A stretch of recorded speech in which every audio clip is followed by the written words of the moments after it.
আজকে রবিবার। সপ্তাহে অন্য দিনগুলোর থেকে আজকের দিনটা একটু আলাদা হয়। রাত্রে ঘুমানোর সময় নিশ্চিন্তে ঘুমানো যায়, সকালে ওঠার তাড়াহুড়ো থাকে না। তবে কাজ কম থাকে এমন না। সকালের দিকে আমি সবজিপাতিগুলো কেটে নিয়েছিলাম। কিছু কিছু রান্না আমি সকালের দিকেই করে নিই, যেমন তরকারি পাতিগুলো, আর ভাত বা কোনো রকমের ভাজা থাকলে সেটা বেলার দিকে খাবার আগে করি। আজকে করবো ওই ঝিঙে দিয়ে আলু দিয়ে পোস্ত। আলুটা দিতাম না, ঝিঙেটা একটু অল্প আছে। এই যে ঝিঙেগুলো, এই ঝিঙেগুলো আমাদের গাছের ঝিঙে, এই সকালেই টাটকা তুলে এনেছি। বাড়িতে বসানো যে কোনো গাছের ফল বা সবজি তুলে আনতে খুব ভালো লাগে, খেতে একটু মায়া লাগে। আর এই ঝিঙেগুলো ভীষণ মিষ্টি ছিল, আর সাইজটা একটু ছোট ছোট ছিল। আর করেছিলাম পেঁপে দিয়ে মুগের ডাল।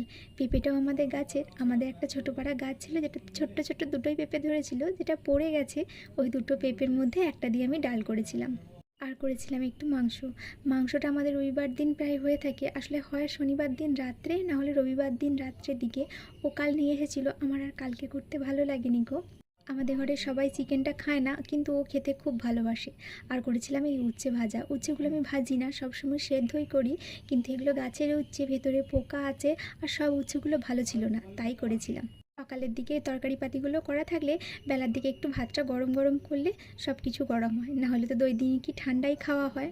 আর প্রত্যেক রবিবারই আমাদের ঘরটা একটু বাগানো হয়। আসলে ও বাড়িতে থাকে, আমি সব কিছু জিনিস লাগাল পাই না, বা নিজে সব কিছু জিনিস ভারী বলে করতে পারি না। ও থাকলে সেগুলো করে দেয়। আর তাছাড়া আমি সব কাজটা একা একা করতে পারি না গো। ও হেল্প করলে আমার অনেকটা সুবিধা হয়। তবেও বেশিক্ষণ করতে পারে না, 10-15 মিনিটেও একটু ভারী ভারী কাজগুলো করে দিলেও আমার অনেকটা হেল্প হয়। ওর নিজস্ব পার্সোনাল কাজও অনেক থাকে, সপ্তাহে একদিনই ছুটি পায়। সেই পার্সোনাল কাজগুলো ওই টাইমটার মধ্যেই ওকে করতে হয়, তবে যতটুকু করে দেয় ততটুকুই লাভ। বেশ কিছুদিনই পরিষ্কার না করলে এই বর্ষাকালের দিনে ঘরটা কেমন নোংরা নোংরা হয়ে যায়। আর আমার একদম ভালো লাগে না। ঘর পরিষ্কার থাকলে নিজেদেরও বেশ ভালো লাগে, আর কি সুন্দর পজিটিভ একটা ভাইবস পাওয়া যায়। মোটামুটিও জিনিসগুলো বার করে দিলে, আবার ঢুকিয়ে দিলে আমি ঝাড় দিয়ে পরিষ্কার করে দিই। তারপর ওকে নিয়ে আজকে গিয়েছিলাম একটু পেয়ারা পাড়তে। আমাদের গাছের অনেক পেয়ারাগুলো একদম পেকে গেছে। তবে ও গাছে উঠতে পারে না, ও লগা দিয়ে পেরে দিতে পারে। তবে ছোটোখাটো গাছ হলে আমি উঠে পারতে পারি, আমি আমাদের গাছটায় উঠতে পারি।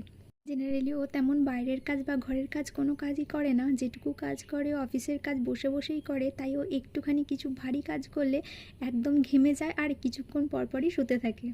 একবার করে শুতে থাকবে আর এটা ওটা খেতে থাকবে। তারপর যে পেয়ারাগুলো পেরে এনেছিলাম সেটাই মেখে এনেছিলাম। মেখেছিলাম বলতে একটু বিট লবণ দিয়ে মাখিয়ে এনেছিলাম কেটে। এই রবিবার দিনটা মোটামুটি সবার ঘরেই এই ঝাড়পোছের ব্যাপারটা চলতেই থাকে। আমাদের ঘরে তো প্রত্যেক রবিবারই হতে থাকে। তবে এই করতে করতে খেতে অনেকটা দেরি হয়ে যায়।